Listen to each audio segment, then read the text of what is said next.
जय हिंद दोस्तों, एक बार फिर से आप सभी का हार्दिक स्वागत और अभिनंदन है।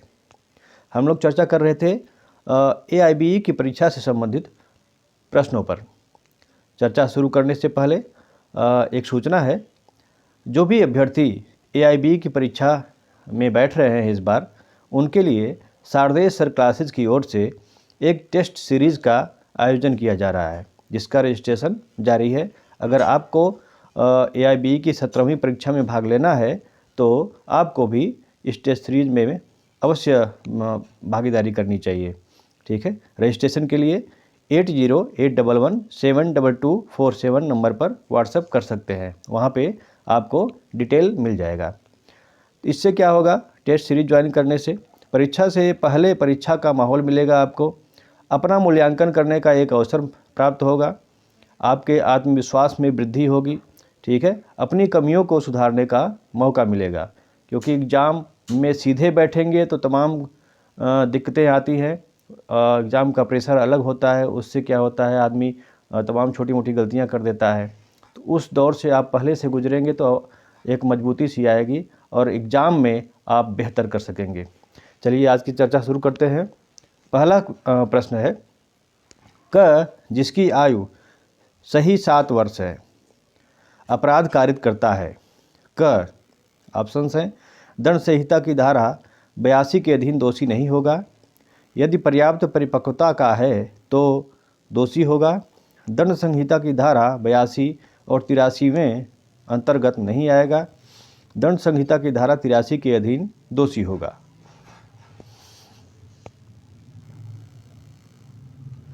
उत्तर है इसका ए ऑप्शन यानी कि दंड संहिता की धारा 82 के अधीन दोषी नहीं होगा।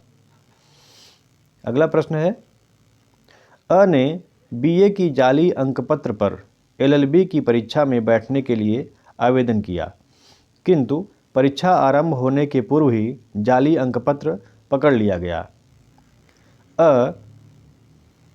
ऑप्शंस हैं, छल का दोषी नहीं है, छल के प्रयत्न का दोषी है, छल का दोषी है, या उपरोक्त में से कोई नहीं। प्रश्न को पढ़िए एक बार, फिर उत्तर देने का प्रयास करिए। उत्तर देखते हैं इसका बी ऑप्शन यानी कि छल के प्रयत्न का दोषी है। अगला प्रश्न है, भारतीय दंड संहिता की किस धारा में विधि की अनभिज्ञता कोई प्रतिहेतु नहीं है? सूत्र का समावेश है। ऑप्शंस हैं, धारा 78, धारा 76, धारा 79, या उपरोक्त में से कोई नहीं। उत्तर है इसका बी ऑप्शन यानी कि धारा 76। अगला प्रश्न देखते हैं, य को दबोच लेता है और य के कपड़े में से य का धन और आभूषण य की सम्मति के बिना कपटपूर्वक निकाल लेता है। अब दोषी है चोरी कारित करने के लिए, उद्दापन कारित करने के लिए, लूट कारित करने के लिए, या डकैती कारित करने के लिए। य को दबोच लेता है और य के कपड़े में से य का धन और आभूषण य की सम्मति के बिना कपटपूर्वक निकाल लेता है। किसका दोषी है? ऑप्शंस हैं, उत्तर है इसका सी ऑप्शन यानी कि लूट कारित करने के लिए। उच्चतम न्यायालय द्वारा भारतीय दंड संहिता की धारा 34 और 149 के बीच अंतर की प्रमाणिक व्याख्या निम्न में की गई है। ऑप्शंस हैं, महाराष्ट्र राज्य बनाम MH जॉर्ज, गुरुदेव सिंह बनाम पंजाब राज्य, राम कुमार बनाम हरियाणा राज्य, या नानक चंद्र बनाम पंजाब राज्य। इसका उत्तर देखते हैं डी ऑप्शन यानी कि नानक चंद्र बनाम पंजाब राज्य। निम्नलिखित में से राजद्रोह के रूप में कौन सा दंडनीय है? सरकार को उलट देने के लिए उसकी आलोचना, लोगों की विधि और विधिक प्राधिकार अज्ञानुवर्तन से प्रवृत्त रहने को प्रेरित करना, सरकार की नीतियों पर प्रचारात्मक आक्रमण, मंत्रियों को पद से हटाने का प्रयत्न। उत्तर देखते हैं इसका बी ऑप्शन, यानी कि लोगों की विधि और विधिक प्राधिकार आज्ञानुवर्तन से प्रवृत्त रहने को उत्प्रेरित करना। अगला प्रश्न है ब को एक सिविल वाद अग्रसर करने से छोड़ने को उत्प्रेरित करने के उद्देश्य से ब के घर को आग लगाने की धमकी देता है। इस मामले में अ ने क्या अपराध किया है? ऑप्शंस हैं दुष्प्रेरक, आपराधिक हमला, आपराधिक बल, आपराधिक अभित्रास। उत्तर देखते हैं इसका डी ऑप्शन, यानी कि आपराधिक अभित्रास। अगला प्रश्न है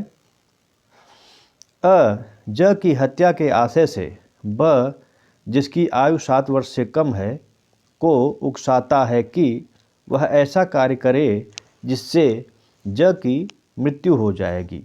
ब उकसाने के परिणाम स्वरूप अ की अनुपस्थिति में कार्य करता है जिससे ज की मृत्यु हो जाती है।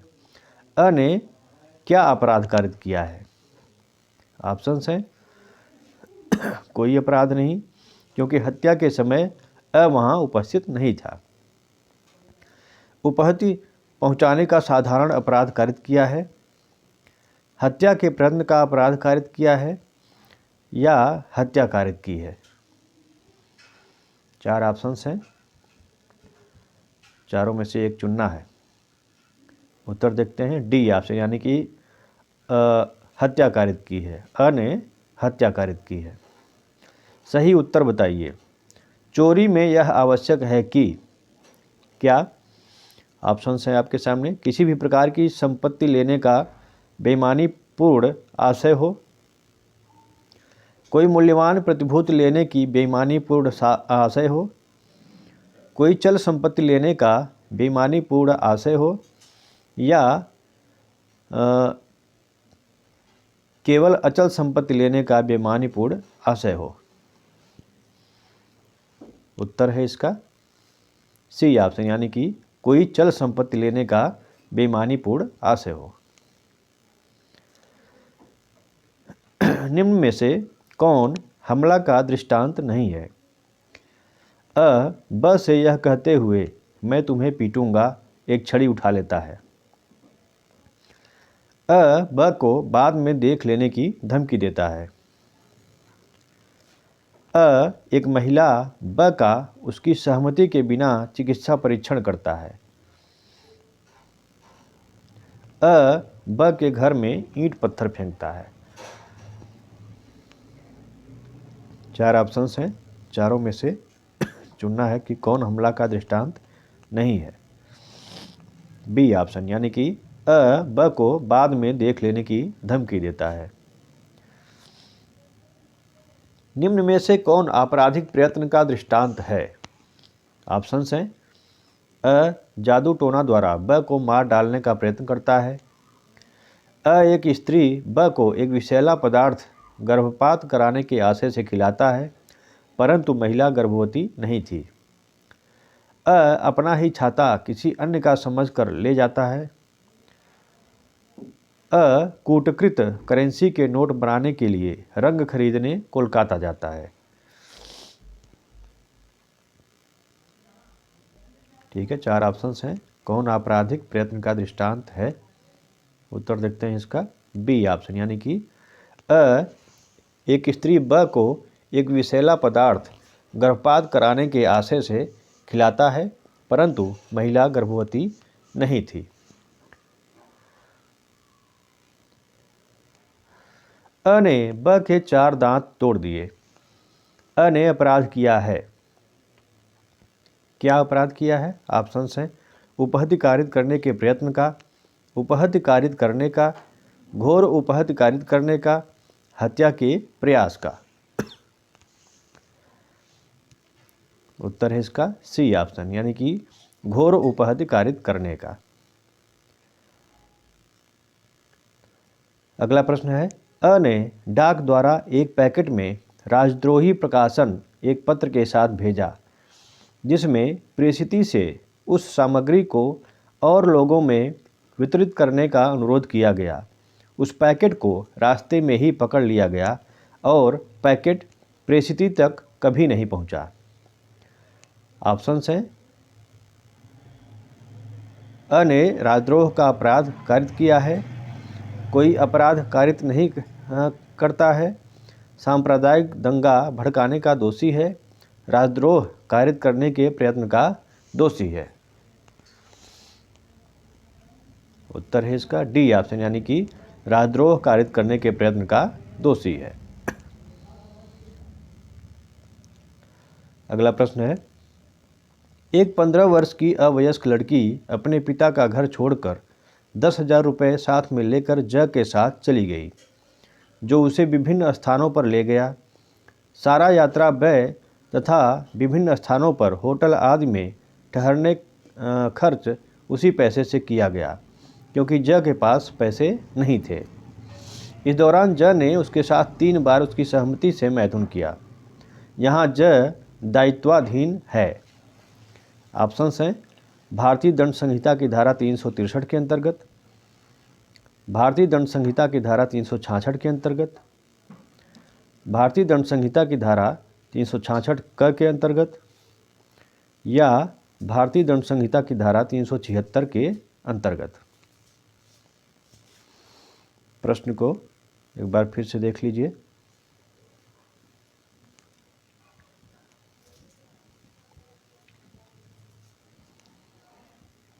देखते हैं इसका उत्तर क्या है। डी ऑप्शन, यानी कि भारतीय दंड संहिता की धारा 376 के अंतर्गत। महिला की लज्जा भंग करने संबंधी हमला दंडनीय है। भारतीय दंड संहिता की धारा 350 के अधीन, भारतीय दंड संहिता की धारा 351 के अधीन, भारतीय दंड संहिता की धारा 353 के अधीन, या भारतीय दंड संहिता की धारा 354 के अधीन। उत्तर इसका डी ऑप्शन, यानी कि भारतीय दंड संहिता की धारा 354 के अधीन। निम्नलिखित में से कौन व्यक्तिबंधी निर्णय है? ऑप्शंस हैं, विवाह विच्छेद के बाद में अंतिम निर्णय, दाम्पत्य अधिकारों के प्रत्यास्थापन के बाद में अंतिम निर्णय, दिवालियापन के बाद में अंतिम निर्णय, नावधिकरण बाद में अंतिम निर्णय। कौन व्यक्तिबंधी निर्णय है? 4 ऑप्शंस हैं आपके सामने। उत्तर है बी ऑप्शन, यानी कि दाम्पत्य अधिकारों के प्रत्यास्थापन के बाद में अंतिम निर्णय। एक चिकित्सक उसके पास इलाज करा रही 30 वर्ष आयु की महिला के साथ बलात्संग करता है और वह महिला कहती है कि उसने सहमति नहीं दी थी। इस मामले में न्यायालय सबूत मांगेगा। यह उपधारणा करेगा कि उसने सहमति नहीं दी, संपुष्टि चाहेगा, या उसकी सहमति की उपधारणा कर सकता है अथवा अवधारणा नहीं कर सकता। इसका उत्तर देखते हैं बी ऑप्शन, यानी कि यह उपधारणा करेगा कि उसने सहमति नहीं दी। निम्न में से कौन सह अपराधी नहीं है? एक रिश्वत देने वाला व्यक्ति, एक गुप्तचर, एक वेश्या, चोरी की संपत्ति प्राप्त करने वाला एक व्यक्ति। कौन सह अपराधी नहीं है? उत्तर है इसका बी, यानी कि एक गुप्तचर। आंग्ल विधि के रेस जेस्टे एक ही समव्यवहार के भाग के सिद्धांत का भारत में कोई महत्व नहीं है। भारत में महत्व है, भारत में महत्व है और इसे भारतीय साक्ष्य अधिनियम 1872 की धारा 6 में समावेश किया गया है, या भारतीय साक्ष्य अधिनियम 1872 की धारा 7 में समावेश किया गया है। उत्तर देखते हैं इसका सी ऑप्शन, यानी कि भारत में महत्व है और इसे भारतीय साक्ष्य अधिनियम 1872 की धारा 6 में समावेश किया गया है। आगे देखते हैं, भारतीय साक्ष्य अधिनियम की धारा 17 के अंतर्गत स्वीकृति के संबंध में निम्नलिखित में से कौन सही नहीं है? ऑप्शंस हैं। स्वीकृति सबूत के अधित्यजन के रूप में प्रयुक्त है। स्वीकृति वह कथन है जो आवश्यक रूप से स्वयं के हित के विपरीत होता है। ऐसा कथन जिससे किसी विवाद्यक या सुसंगत तथ्य के बारे में अनुमान लगता हो स्वीकृत हो सकता है। या सामान्यतः यह तत्वहीन है कि स्वीकृति किसी व्यक्ति के समक्ष की गई है। इसका उत्तर देखते हैं बी ऑप्शन, यानी कि स्वीकृति वह कथन है जो आवश्यक रूप से स्वयं के हित के विपरीत होता है। स्वीकृतियाँ ऑप्शंस हैं। निश्चयात्मक सबूत हैं, निश्चयात्मक सबूत नहीं है, विबंधन नहीं है, उपरोक्त में से कोई सही नहीं है। उत्तर है इसका बी ऑप्शन, यानी कि निश्चयात्मक सबूत नहीं है। भारतीय साक्ष्य अधिनियम की कौन सी धारा सूचक प्रश्न को परिभाषित करती है? धारा 140, धारा 141, धारा 142 या धारा 143? कौन सी धारा सूचक प्रश्न को परिभाषित करती है? उत्तर देखते हैं बी ऑप्शन, यानी कि धारा 141, 141। किस वर्ष भारतीय साक्ष्य अधिनियम में इलेक्ट्रॉनिक साक्ष्य को दस्तावेजी साक्ष्य के रूप में सम्मिलित किया गया है? 2001, 2002, 2000 या 1999? इलेक्ट्रॉनिक साक्ष्य को दस्तावेजी साक्ष्य के रूप में कब सम्मिलित किया गया? उत्तर है इसका सी, यानी कि वर्ष 2000 में। भारतीय साक्ष्य अधिनियम के अंतर्गत सुसंगत ग्राह्यता है समानार्थी, न तो समानार्थी न ही समविस्तीर्ण, समविस्तीर्ण या समानार्थी तथा समविस्तीर्ण दोनों? उत्तर बी, यानी कि न तो समानार्थी न ही समविस्तीर्ण। पकाला नारायण स्वामी बनाम सम्राट का वाद संबंधित है किससे? संबंधित तथ्य और कार्य रेस जेस्टी से, मृत्युकालिक कथन से, सह अपराधी से या सह अभियुक्त से? उत्तर है इसका बी ऑप्शन, यानी कि मृत्युकालिक कथन से। किसी व्यक्ति को जमानत पर छोड़ते समय मजिस्ट्रेट द्वारा आरोपित किसी शर्त को केवल उच्चतम न्यायालय रद्द या उपांतरित करता है, कोई न्यायालय उपांतरित नहीं कर सकता है, सत्र न्यायालय या उच्च न्यायालय उपांतरित करता है या केवल सत्र न्यायालय रद्द कर सकता है? उत्तर है इसका सी ऑप्शन, यानी कि सत्र न्यायालय या उच्च न्यायालय उपांतरित करता है। दंड प्रक्रिया संहिता की किस धारा के अधीन अभ्यासिक अपराधियों से सदाचार के लिए प्रतिभूति ली जाती है?